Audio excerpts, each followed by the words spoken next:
La Cité des Enfants Perdus est un film de science-fiction réalisé par Marc Caro et Jean-Pierre Jeunet.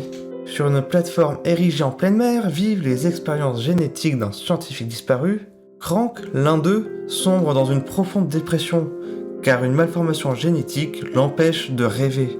En relation avec une secte, il organise l'enlèvement d'enfants afin de voler leurs rêves, leurs songes, mais ne provoque que des cauchemars. Le rêve est une thématique fondamentale du cinéma. Pure représentation de notre inconscient et de nos pulsions, il est aussi orchestré par une logique que nous ne remettons en cause qu'au réveil. Ainsi, à l'instar du rêve, nous acceptons la logique du film et comprenons sa grammaire jusqu'à l'arrivée du générique de fin.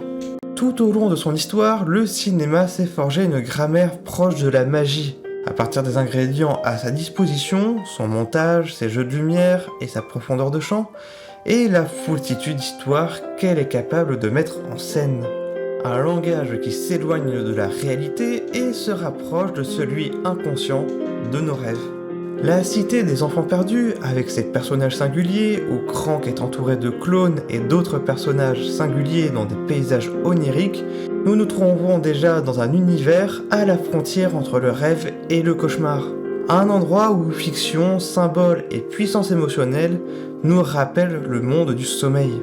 Il en va de même pour les personnages, entre raideur et souplesse, où chacun arrive à s'approprier cet univers à sa façon.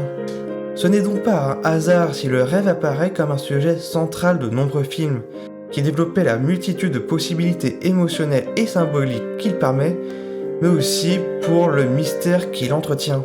Depuis le 19e siècle, le mysticisme et l'hypnose se développent et la psyché commence à passionner les foules.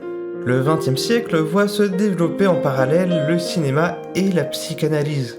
Une aubaine pour cet art qui aime jouer avec notre inconscient. Un voyage vers l'ailleurs, peuplé d'illusions qui se révèlent en réalité être un voyage vers son soi le plus intime.